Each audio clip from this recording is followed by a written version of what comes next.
But for those of you who don't know me, I'm a walking, talking example of diversity in sport. A happy byproduct of a decade, the 80s, when media executives finally realised that females might, just might, crack it in that last great male bastion, sport. I already had female colleagues as a cadet and as a young graded journalist, and I was one of them, who were court reporters, police roundsmen, parliament experts, those who covered the stock exchange, real estate, agriculture. But in Brisbane and in most other Australian cities and towns, the sports desk was for blokes only. A mysterious boys' club corner of the newsroom we girls could only ever glance at as we walked to desks somewhere far away. After I covered the 1982 Commonwealth Games, as a young cadet, I was handed the dubious honour of covering the archery and the men's high jump. Nevertheless, I had the bug. This was what I wanted to do. 3 years into my cadetship, I felt like all of my worlds had happily collided into one beautiful place called sports reporting. I loved playing sport as a young girl on the Gold Coast in Queensland. The whole family, cousins, aunts, grandparents and parents, just like your family, we're all sport obsessed. We girls swam, we played netball, we threw the discus, the javelin, played water polo, hockey, ball games, life-saving. The boys did cricket, swimming, rugby union, league, Aussie rules, running. And when we weren't playing, we were watching the local Aussie rules competition. The Surfers Paradise Demons were our team. We parked our cars around the oval and flashed our lights when they scored a goal. My heart did not sing when the day the sports editor of the Courier Mail told me I was out of luck in terms of wanting to be a sports journalist. Women did not do sport at the paper, he said, and he wasn't offering me a chance to be the exception. I was out of luck. I was young, naive, but not so stupid that I wasn't offended by the attitude. I started applying for other jobs anywhere away from a newspaper that was so entrenched in its maleness that I had to get away. A Channel 10 boss called Des McWilliam interviewed me for a police rounds job. He listened to me talking about my alleged affection for the world of crime. He laughed and he offered me a job in sport. He reckoned I was worth the gamble and was so not suited to being a crime reporter. The rest, as they say, is history. 35 years of doing a job that is like a hobby, of being the first female in a rugby league dressing room in Queensland, of watching as our annual female sports reporters lunch went from 2 of us to filling an entire restaurant. We are, I am proud to say, now commonplace in dressing sheds, on the sidelines and in the press box. Dare I say it, I believe women enrich coverage of sport in Australia and around the world. We are different, but in a very good way. My favourite story of those early days were the rules the boys playing league decided to impose on me. Instead of rejecting outright the notion of a girl in a dressing room, they decided to embrace it on certain conditions. If I looked down, below the belt, so to speak, I would cop a week's ban. A clown called Peter Jackson, who was sadly no longer with us, was as good a wag as he was a footy player. He decided to dance through the dressing room in the nude. I took a peek and copped the ban. I tell you about me because so much of what we call diversity in sport creeps up on us accidentally. It's not by good design or management. It just evolves in random ways, with little foresight and with mixed results. Nobody sat back in an office 40 years ago and deigned that women needed a place in the sports media. There was no system to train females. There was no green light given by the sports themselves to accept that male-female diversity in sports media had arrived. Diversity in sport now means so many different things. It's not just about the involvement of more females and offering women more opportunities to achieve in their chosen sports endeavour. It's about sex, race, sexuality, age, culture, dare I say it, class. It's about how we plan for the future of Australian sport, increasing participation and spectator levels across a broad range of very diverse groups. How we can use the digital age, particularly social media, and the revolution taking place in countries like China and India to best prepare for a sporting landscape that reflects the rich tapestry of life in this most sporting of nations. So where to begin? A recent Australian Sports Commission study into the lack of coverage for women's sport on television was seeking to find a reason to make an entire channel dedicated to women's sport that would run all day, every day. They asked a vast range of people what they thought. The politically correct did not think it through and said it must happen. I told the interview panel it was a waste of time, resources and money. The reason netball occupies a strong space on television is that it already has a ridiculously strong, broad participation base at grassroots level. The audience was ready-made with more than 500,000 girls playing the game every Saturday morning, and even then it got ditched from free-to-air television. Netball had to fine-tune its national elite competition so that we saw only the best each and every week.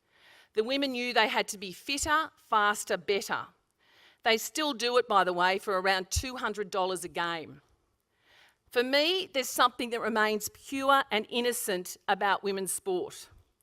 The reason we overachieve at Olympics level is that women don't have access to male professional sports, particularly, as we know, football, and if they do, they're paid 2 parts of nothing to do it. Girls and women play sport because they love it. This should never, ever change. They don't do it for money. Putting a 24-hour female channel on television defies logic because it's tokenism at its worst. Nobody will watch it, or certainly nowhere near the numbers who tune into a Port Adelaide game. Those women in elite soccer, netball, cricket, rugby union and hockey who decide to play any of these sports will not do it because they might end up on TV. My view is that our elite female athletes have a much bigger role to play if they use social media cleverly to target every single young girl in Australia who's tossing up whether or not to dump sport as she enters the dark days of adolescence. We do not have genuine male-female diversity in Australian sport because women don't play compulsory Saturday sport like their brothers do. This doesn't just stop them playing sport as they get older, it stops them liking it, so they don't go and watch it. They drop out of all team sport because 1, it's seen as uncool, 2, it's not the body image that they've had shoved down their throats on social media, and 3, it takes time out of their academic pursuits. So what happens then is that 18-year-old girls who overachieve at high school enter university without the network of mates the boys have found through sport at high school. I can't for the devil of me work out why more experts don't realise that those networks are why more men end up in disproportionate numbers in boardrooms and as chief executives.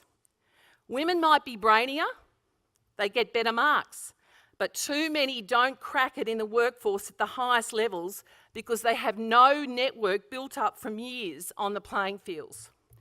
Yes, we've come a long way, but until that fundamental issue is addressed, we will not be truly equal. There will be no diversity in our sporting boardrooms.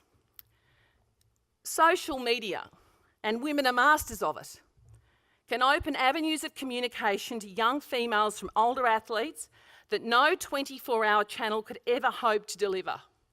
Through Facebook, Instagram, Twitter, the audience is vast and receptive. Female athletes can talk diet, health, fitness, motherhood, and how all of those things are just better if sport's involved. Even going to a footy game is a preferable pastime for a 14-year-old girl than staying at home. Diversity is not just about the male-female stuff. It's about race, the inclusion of everybody in all sport across a nation that's had its fair share of troubles in terms of immigration and Indigenous welfare. The AFL are the champions of the Aboriginal football revolution and have done it in a sensitive, generally non-tokenistic way. Yes, problems remain with spot fires where racial vilification still occurs, but the great news is that we notice it now. We don't like it, and most of us actually hate it. Aussie rules fans celebrate the athleticism of Indigenous males, the smart-thinking AFL suits also recognise that the untapped potential lying dormant in our generally alienated Sudanese and Somali communities should also be explored. They haven't quite nailed it, but there's no doubt that if they do, an entire new world will open up in terms of talent for the AFL and a better world for those young girls and boys from these communities. A glance at the AFL's honour roll is a testament to multiculturalism. The Greeks and Italians embraced Aussie rules, and their sons became among the greatest in the sport. Jesaulenko, Favola, DP Domenico. It's no coincidence that our Greek and Italian friends are held up as models of how immigration policy should work. For the communities who battle with a teenage population that feels persecuted and lonely, sport offers so much. The social experiment of creating entire towns with just one immigrant community as its heart has not been as successful as it was planned because sport was overlooked as a way of building bridges, of therapy for broken souls. Governments wondering how to address the alienation of immigrant communities need look no further than the taxi driver from Melbourne, who had the AFL blaring out on his radio. He had very little English, learnt on the run from the radio commentary. He had only been here for 3 months. He knew he loved the Western Bulldogs and thankfully already hated Collingwood. He has 3 daughters playing Auskick and a wife who's now doing tuck shop at the Saturday games. Now, it's naive to suggest that the current crisis enveloping pockets of Sydney and Melbourne's Islam communities may have been avoided with sport. There's no doubt, though, that the evidence is compelling about the way it builds stronger communities at the same time as subtly introducing traditional Australian values to new cultural groups. Rugby league is now a sport that boasts that 38% of its elite players are of Polynesian descent. Yes, it's created some problems in that it forces younger Anglo-Saxon kids out of the sport earlier because of the sheer size and strength of these Polynesian kids. We call it the Tongan sidestep because it involves no stepping at all. 100-kilo steamroller running straight through, over and above the defenders. What it does do though is it ensures that league audiences are not predominantly Anglo-Saxon, that crowds are incredibly diverse, not just Maoris and Polynesians, but Lebanese, Aboriginal, Maltese. The worst behaved of these are not our Polynesian friends. The baddies tend to be the ones with bikie connections, third-generation Australians, rather than our newer fans. Diversification is something that many sports trumpet but fail to deliver. A study released just yesterday underlined a gaping hole in the theory that gay men and women are now widely accepted in dressing rooms across all sport. A resoundingly high percentage of them, up to 90%, say they suffered chronic discrimination, subtle and blatant, from the ages of 17 to 22, which is a genuine deterrent to them continuing to take part. In some female elite sports teams, there's discrimination against straight women, such is the high percentage of gay women taking part. As the mother of 2 sons brought up in Australia's gayest suburb of Darlinghurst, I can proudly say no such stuff comes from their mouths or those of their mates. They readily accepted young gay men into their football teams and celebrated the fact that 17-year-olds had the guts to tell them they were coming out. Never a nasty word was said to those kids, and if someone from a more bigoted school took them on, the occasional punch didn't go astray. I don't think sport or sports bodies are entirely to blame for the homophobic stuff in sport. I believe certain responsibilities come with parenting and from the home. It won't be until all mothers and fathers embrace homosexuality rather than spurn it that we'll enter into a rainbow world. That shouldn't let sport off though. The more homophobia is talked about, addressed and counselled, the better. Well, now to the big elephant, or should I say tiger, in the room. There are 1 million Chinese people living in Australia. The sports of tennis, golf and soccer are growing so rapidly in China with the rise of a middle class that nobody quite knows where it's all going to end. Instead of embracing the rise of China as a sporting powerhouse, Australians tend to fear it, and even resentment sets in. Issues of systemic doping have clouded the Chinese entree to the world of sport. At the same time, the closeted and protective regime of the world's largest nation has tended to look inwards rather than out. But that's about to change. China wants to be the best in the world at sport, not just in their world. They know they have the numbers, and now they're getting the money. Luxury sponsors are queuing up to jump on board to sell to the world's biggest market. Here in Australia, soccer in Australia has nailed diversity in every possible way, but it's been unable to affiliate the Chinese community to its teams or fan base. Even the Asian Cup, which achieved way beyond anyone's expectations, still didn't bring fans to the A-League. Once it does, David Gallop, the sports boss, believes soccer will be the #1 code in Australia. That should be a really scary thought for football codes entrenched in the self-belief that soccer will always be a poor relation. Asians have steadfastly refused to embrace Aussie rules, rugby union or rugby league. Somehow we still view the Chinese as genuine strangers with no sporting affiliations. When I worked at the breakaway Super League in the mid-90s, our then boss John Rebo placed an ad in a Cantonese newspaper looking for Chinese rugby league callers. We thought he was nuts, Rupert Murdoch thought he was nuts, and nobody at Super League ever mentioned the C word, China, again. But Gallop knows they love the round ball game, so the FFA is working feverishly on building relations with Asia. Gallop goes to Asia once every 3 weeks. He has delegates travelling to Asia or living there who speak Mandarin and Cantonese. Soccer knows the Red Revolution is coming and they want to be part of it. The Gil McLaughlins and Dave Smiths have turned a blind and ignorant eye to what Asia could deliver in diversity, income and popularity for their sports. As I said at the beginning, diversity more often than not comes about by accident than good management. The best example of this is the greying of major Aussie sports like cycling, rowing, netball, triathlon and touch football. People who've never been elite athletes are buying up expensive lycra, zoot suits and netball skirts faster than anyone in the country. The over 40s brigade are the butt of many jokes, but they fill hotel rooms by the thousands when they have a Masters event. They buy $5,000 bikes. They fill cafes and they're master users of social media, increasing all the time their participation base. These people invariably fall into the much-loved AB demographic, big wage earners who can finally afford the time and money to pursue their sports. Rowing admits quite sheepishly that the high-performance end of its sport at elite clubs is financed by masters who buy the 40,000 boats in return for being allowed to use them twice a week. My son Tom, as I said, was an elite rower and is now an elite rowing coach and bike racer who puts up with what he calls the old lycra brigade in his cafe, and then when he rides up and down the rowing course at big events. You see, the oldies can afford to buy a bike and observe from the sidelines. They even offer their opinions on the technique of Tom's athletes, which he hates.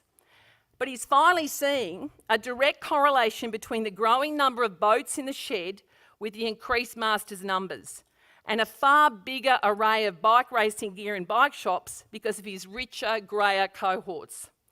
Diversity has arrived, but not with any real planning from the sports involved. Imagine if all of these sports actively recruited over 40s. The days of fundraising and chook raffles would be over. Everyone would be a winner. The greys get to do their sport and the young ones are funded by them. A few final words. Governments would have you believe that by directing money away from elite sport to general, broader participation, you're automatically diversifying sport. That is plain wrong. You must have elite sport so that women, Muslims, Chinese, homosexuals, Aborigines and over 40s can aspire to greatness in their worlds.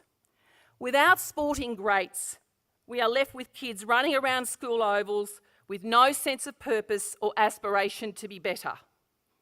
It's a fine balance, but it can be achieved. Providing funding for every kid to play 25 minutes of sport a week in their school playground will achieve zilch. except create a dearth of talent at the top of sport and a nation of unmotivated people. With diversity across all sport, the country becomes a better place, a happier place. I'll always remember what my grandfather told me. Sport opens doors. It means you can walk into any room in the world and find something in common with someone else. You can sit at any sports ground anywhere in Australia and strike up a conversation. No, it's not a hill of beans. It's not curing cancer. But it sure as hell makes you happy, more agreeable, and a better person. That is what we must explore as Australia becomes home to more and more Somalis, Chinese, and Indians. It is why we must accept gay people as sports lovers first, homosexuals second, and why sport should be a model for all aspects of life, a basis for innovation and change across every range of our society. Always remember that sport makes your heart sing, and not much else can make you say that over and over again. Thank you.